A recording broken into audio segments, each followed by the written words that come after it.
সম্প্রতি সামাজিক যোগাযোগ মাধ্যম ফেসবুকে ভারতের প্রধানমন্ত্রী নরেন্দ্র মোদী ও বাংলাদেশের সাবেক প্রধানমন্ত্রী শেখ হাসিনার একটি ছবি ভাইরাল হয়েছে।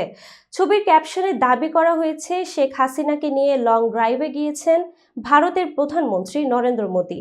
সোমবার এ বিষয়ে একটি প্রতিবেদন প্রকাশ করে বাংলাদেশের ফ্যাক্ট চেকিং বা তথ্য যাচাইকারী প্রতিষ্ঠান রিউমার স্ক্যানার। তাদের অনুসন্ধানে উঠে আসে শেখ হাসিনার সঙ্গে মোদীর লং ড্রাইভের দাবিতে প্রচারিত ছবিটি এডিটেড বা সম্পাদিত।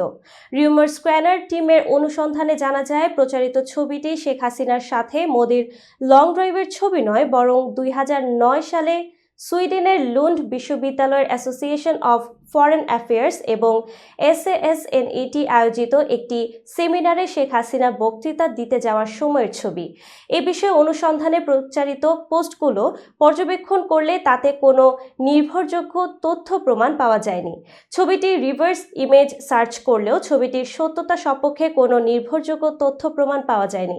তবে অনুসন্ধানে লারসেলডুড নামে একটি ওয়েবসাইটে Bangladeshi prime minister Sheikh Hasina লেকচার্ড on climate change at লুন্ড university শীর্ষক শিরোনামে প্রকাশিত একটি প্রতিবেদন পাওয়া যায়।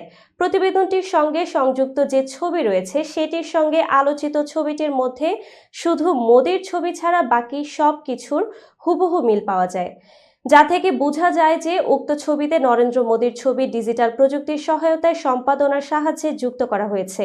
প্রতিবেদনটিতে বলা হয়, বাংলাদেশের প্রধানমন্ত্রী শেখ হাসিনা 2009 সালের 19 ডিসেম্বর সুইডেনের লুন্ড বিশ্ববিদ্যালয় ভ্রমণ করেছেন।